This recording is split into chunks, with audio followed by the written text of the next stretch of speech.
We don't mean to eliminate nothing, but we're going to just hear the black notes at this time, if you don't mind. Blackness. BLACKNUSS.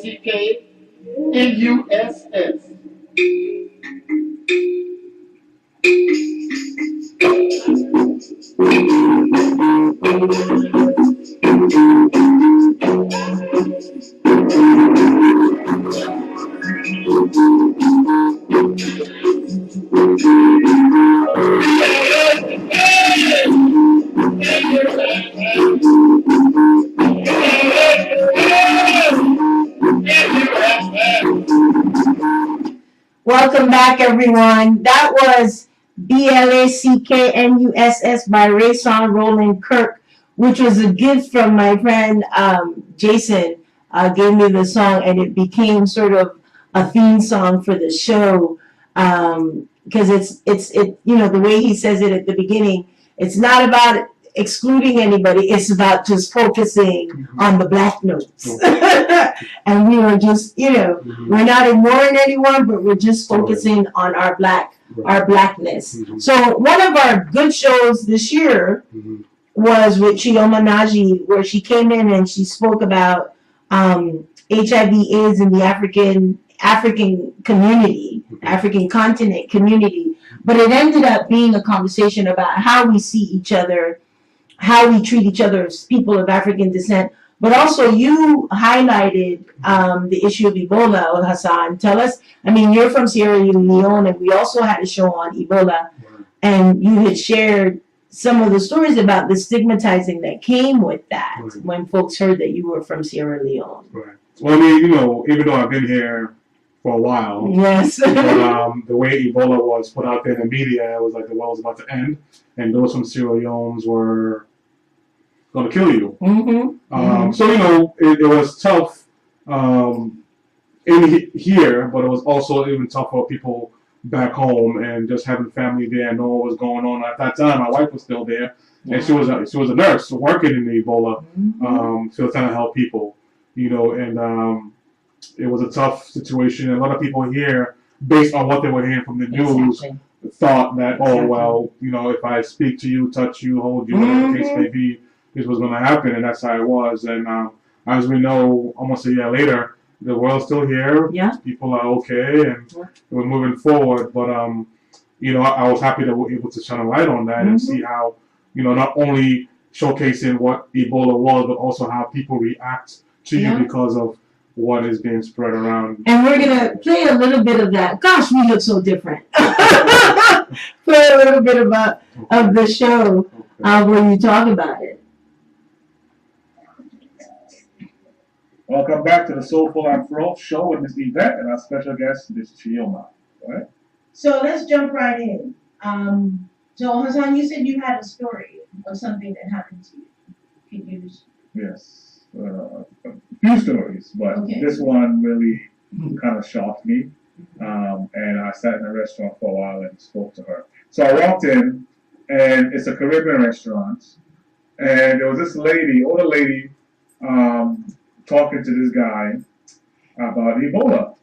And she said, well, I'm from the Ebola-free country. I'm Nigerian. Ebola is free there. So I was just looking, I didn't say anything yet. So she kept on talking. The guy's like, well, what do you mean Nigerians free of Ebola? They had Ebola there. Was the guy Caribbean? Yeah, he's from Caribbean. But he's really into the African culture. So he said, green. I said, well, your other countries, Sierra Leone, Liberia, these are your people. You should be concerned about that, even though the Nigerians free of Ebola. So fine. So I said, was okay. that really a Nigerian? Yes. You know how she gets about Nigeria. That's my questions. All right. So I creeped a little bit towards her. I looked at her for a little bit. I said, "Oh, I'm from Sierra Leone." So she'll just realize what get within herself, realize what she's talking about.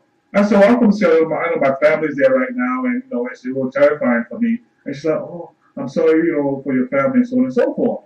So we started to talk, and we started talking about where Ebola, because my thing, I want to know where Ebola came from. And based on my readings of it, right now I know there's a couple of labs in Sierra Leone, and the others shut it down because they found out that somebody got infected. But what made it worse for her was that she said that she is a nurse practitioner, number one. And number two, the reason where Ebola came from, that she was so defensive that it came from bushmeats and the people eating it. And that's where Ebola, that was her sense of where Ebola came from. And we were trying to, figure out maybe this other way. So that's the kind of misinformation that we were dealing with this year around Ebola, but it also speaks to the misinformation around HIV/AIDS.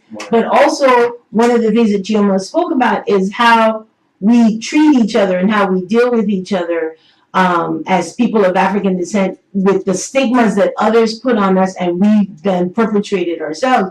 But we had, what was it? I'm going blank with his name, that came on the show that spoke about Ebola, and now Sierra Leone is Edward Cabo, yeah, president of and he talked. Radio Salon, yes. Yeah, Edward talked about the impact of Ebola not only on the people and the level of death, but the schools, the travel. It caused a big economic gap. The orphans that's left. Yes, and the orphans. Yeah. So we need to hopefully do better at how we treat ourselves and treat each other when it comes to that. Another one of our good shows, which this one, probably we had Adebukola Ajao, who is one of the co-founders of We Are the Ones. And, we spoke of, how we were feeling, because I think by then we were dealing with another shooting, and everyone was sort of on guard, like, what is going on? Then, to one of the songs that we played a lot this year on the show was by D'Angelo, because, he talked about the shootings, and all we want to do is talk, but we ended up, on the chalk. Right. So I want to share, this was Ade's time with us in the studio. Welcome back to this week's Soulful Africa with Yvette show with my special guest, Ade Bukola Ade. So let's jump right in. First topic, Charleston, South Carolina. What are your thoughts? I mean, we have so many thoughts on it, but first and foremost, out the gate, this was a terrorist, hateful attack. And let's just name it. This was the churches. And remember, we talked about the churches. How we have seen in the media this massive avoidance to name what it was. I mean, what are your thoughts on that? Definitely think that in terms of naming, I think that's the main issue that America has been on. That's not the only issue we should be focusing on. We should be focusing on how are we going to stop these attacks. A lot of people have been writing poetry online. I can't read. I can't go to the pool. I can't even pray anymore as a Black individual. It's almost like we're not really free to do anything. And my initial response was I was just fed up. Like literally, I couldn't feel. It's almost like I was like out of body, out of mind type of thing. It was just, it's devastating. And it's funny because my group, We Are the Ones, I went to sleep. I never do, but I went to sleep. And I woke up like a couple of hours later, and everyone's emailing me, texting me. And as a Black individual, you can go to sleep for 1 second and wake up and there's something happening. It's like, believe it or not, everything's going crazy. And I asked what happened. They were like, what do you mean what happened? I'm like, how did you sleep after hours? What do you mean? And that was a shame. So that spoke was the church, but then we ended up talking, that was before Laquan McDonald Chicago. That was before the verdict on, what came out of Michael Brown. I think this was before Baltimore with Freddie Gray. So we had all of that this year. And one of the things that we talked about in that show was how we're always on guard. Like, we can't go anywhere and truly feel free. Like, we're moving with this sort of, can we go here? Can we go there? We don't know where we can go. So that was some of the shows this year that we've had. I mean, all our shows were pretty good, actually. I have to say, which one was this one? I don't even know which one was this one. And then we had My friend Acelia that called in around disabilities. Serena called in about Planned Parenthood. Lily say, oh, that was Chioma again. Lily say called in about, Lily say was calling from women's issues in Nicaragua. We had, who else did we have? Paola called in and spoke about stuff in Bolivia. I mean, we were on a roll. I think this show was after I went to the march in Jersey, because I have my big old yellow Freedom March t-shirt on. Because that was after Freddie Gray, and they had the march that I went with my mentors, Tony and Askia and Clemencia, and we went in a van, and it was so wonderful to be in a crowd with folks who were, also feeling this pain and wanting to ask this question of when is this gonna stop? We could play a little bit of that too. We can move it up a little. Yeah. Oh, and my fascination with Nina Simone came like 10 levels up this year too. Yes. We have one of our first guests holding, and I don't want to keep her too long because I'm really wanting to give her the time to share her thoughts. But the Sandra Bland case has us thinking, as we all know, Sandra Bland was a young woman driving in Texas, going to her new job, and basically just crossed over lane and was stopped by a police officer, and that has now led to her death in the jail cell, and they're calling that it was homicide, that it was suicide. But the fact is, the whole thing started wrong. How did she go from a regular traffic stop, being told to put out her cigarette, asked to come out of the car, and end up on the floor with the police officer on her back, and spending 3 days in jail for a routine car stop, and then now committing suicide is what they're saying. And then this week they all. So that, I think, was Leanne that called in, because we did a double. We spoke about my ultimate favorite documentary of the year was What Happened to Miss Simone, about Nina Simone. Then we talked about Sandra Bland, and we talked about the fact that we both grew up at home and sort of the colonized perspective. But this week alone, talking about Sandra Bland, we were talking about, I took this one to heart because I could be Sandra Bland. I am that person, you know what I mean? Like, I am that person that's going to ask a question if I get stopped. Like, I want to know why you're stopping me and why this is happening. And that's all she did, because what it showed is that it came out that she did not disrespect the police officer the way he had put in the report and all of that. So it was really sad to see, she was arrested and died in jail. So this week, a trial date was set for the wrongful death suit. But then still within this week, then we found out that the grand jury decides not to indict anyone on this case. And then now today, one of the stories that I put on the piece, which, Bernie Sanders basically came out and said Sandra Bland would be alive today if she were a white woman, because they wouldn't have dealt with her in the way that police officer wouldn't have approached her and dealt with her in the way that he did. Of course. We still get seen as aggressive and this and that, so people are afraid of us, which speaks to another big case for the year that we spoke about in the last month or two, which was the South Carolina, the young girls in the school. And it came out this week that the charges against them are still moving forward. So the girl that disrespected the teacher is getting charged, and the young woman that videotaped the incident of that officer basically dragging her all over the place was thing. But in our latest news, a grand jury has decided no felony crime was committed by the sheriff's office or the jailers in the treatment of the black woman who died in the Southwest Texas County Jail last summer. But prosecutor Gerald Jordan said that the Waller County grand jury reached no decision on whether the trooper who arrested 20-year-old Sandra Bland should face charges. So we're dealing with that. Can I say something on that? Yep. As media personnel, I was really hurt by this. Not only because of being pulled over and dying, but the fact that they faked the picture. Yes. They faked a picture that this was a mugshot. She was already dead. How do you do that? I mean, even if you don't find these people guilty, at least find them guilty of that inhumane way of treating people and making the American public feel and look stupid. Yeah. Because a lot of us thought it was a regular mugshot. Exactly, and then we came to find out, like, why was she in the orange jumpsuit? Right.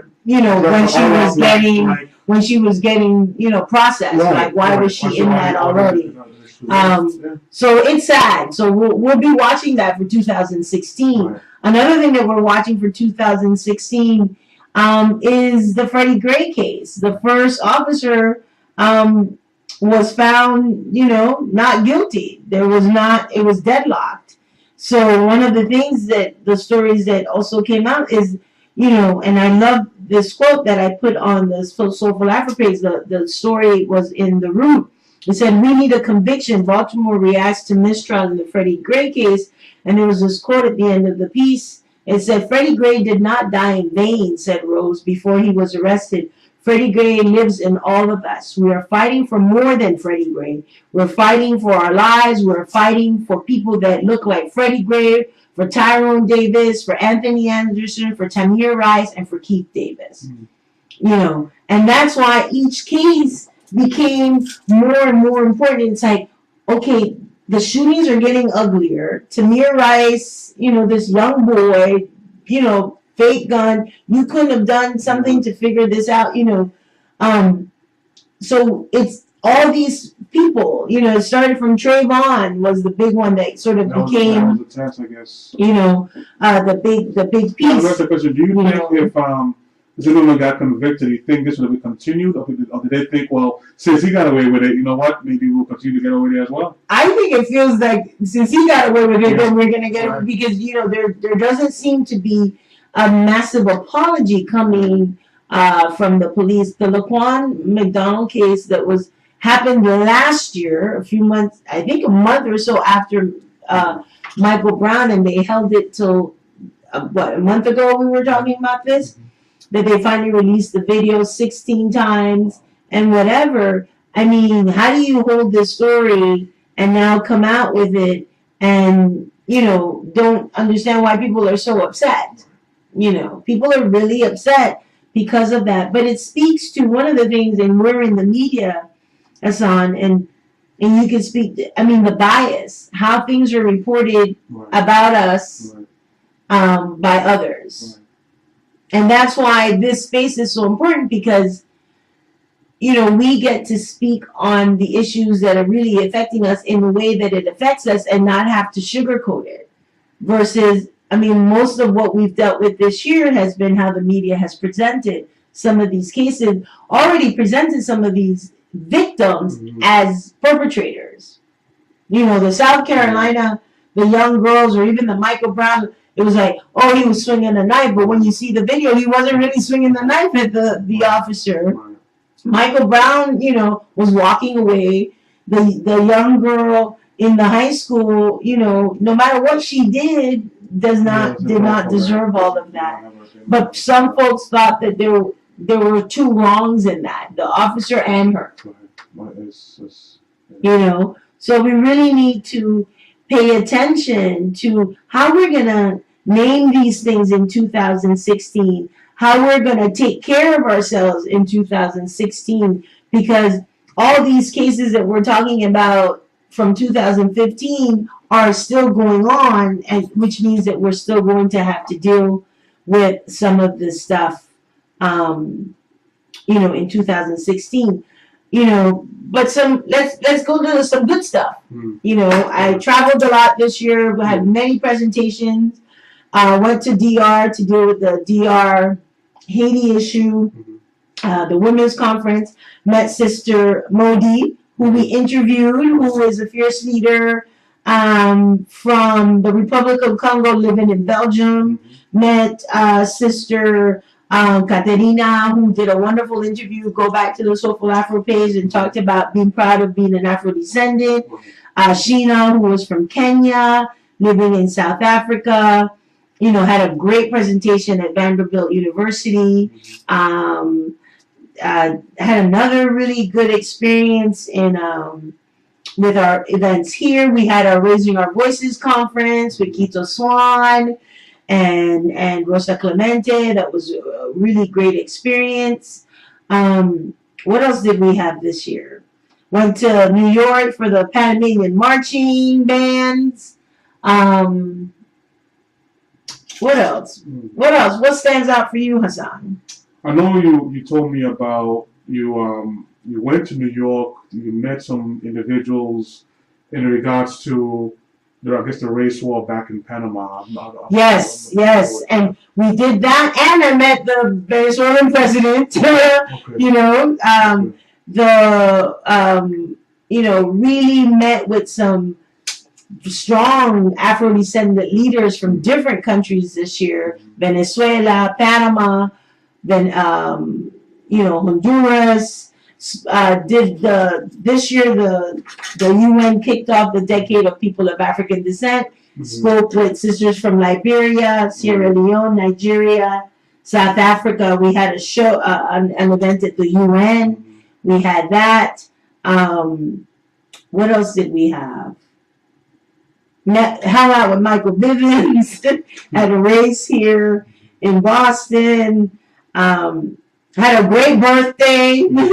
You also went with your mentor. I guess he had a show, and you guys were there. You guys also did a live recording as well. Also. Yes.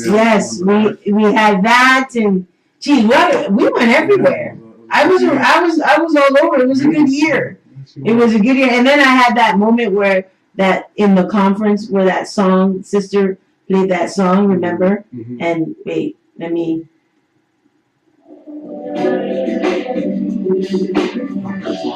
Remember when she said?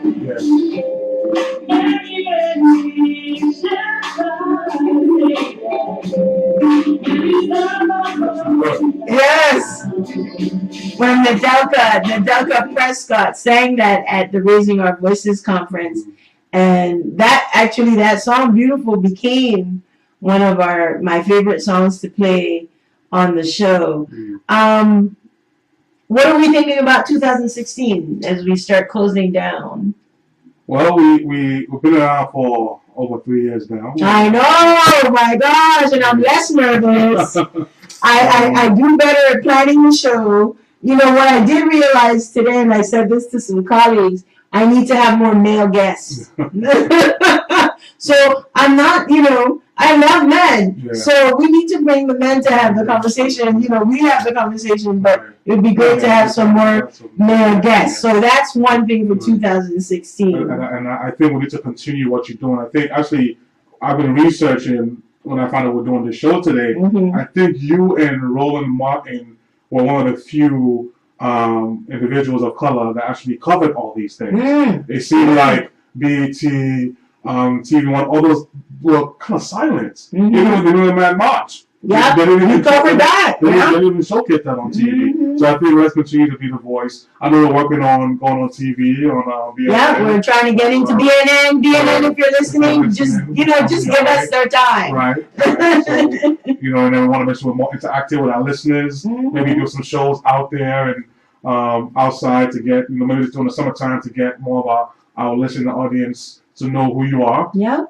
So I think we, this should be a great 2016. And I have, as of now, 3 books that are due out in 2016. Wow. One is a dictionary of leaders of African descent, and they did it by country.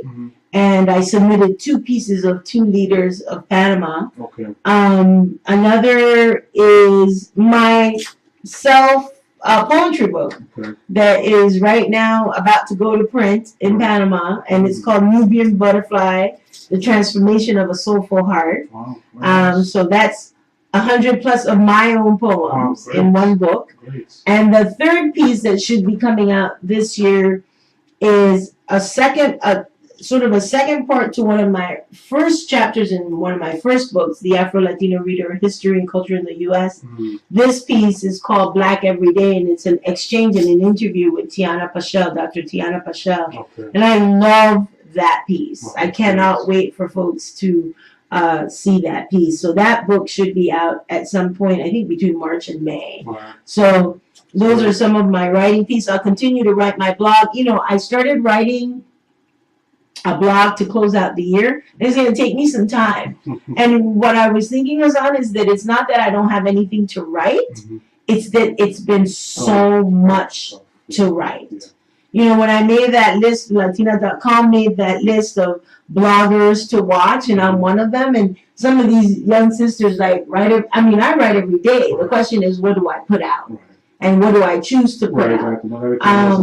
You know, because not everything goes out, and not everything I think needs to be written about. Or I come out when I really feel that there's something to be said.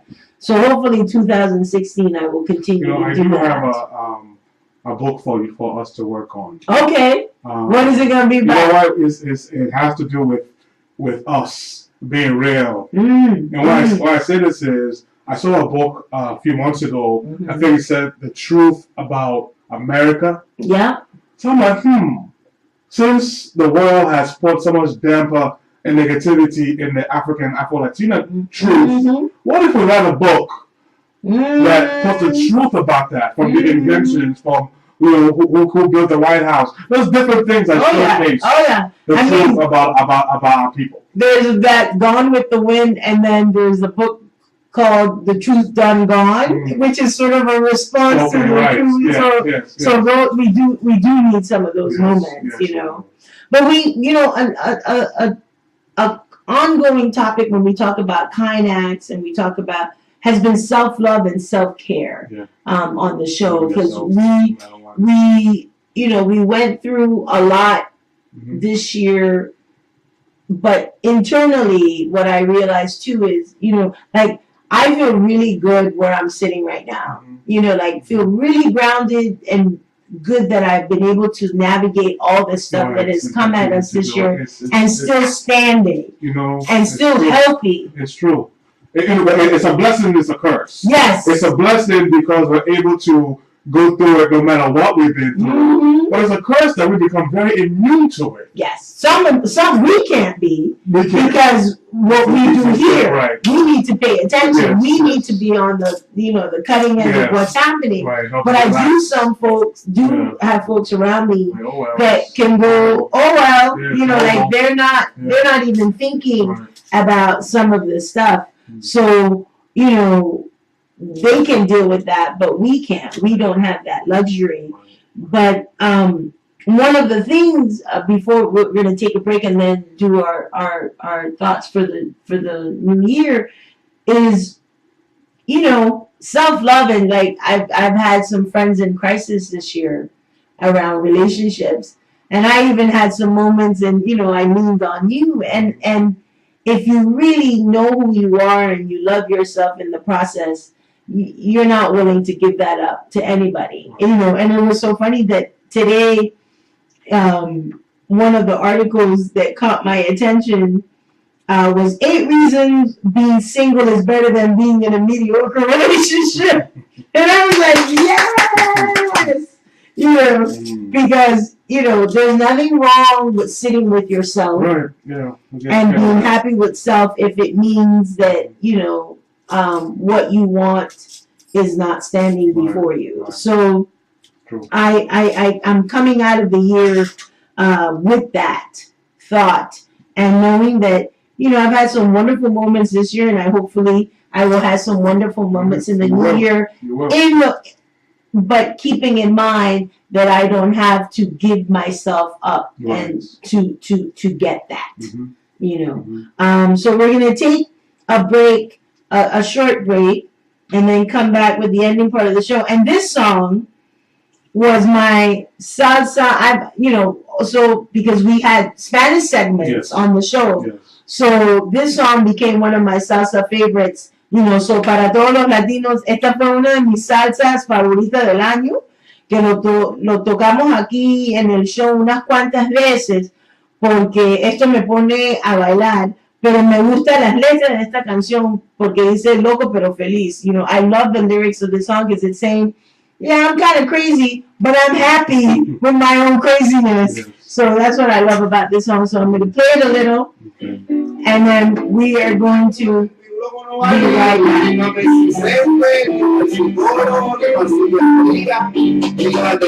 back.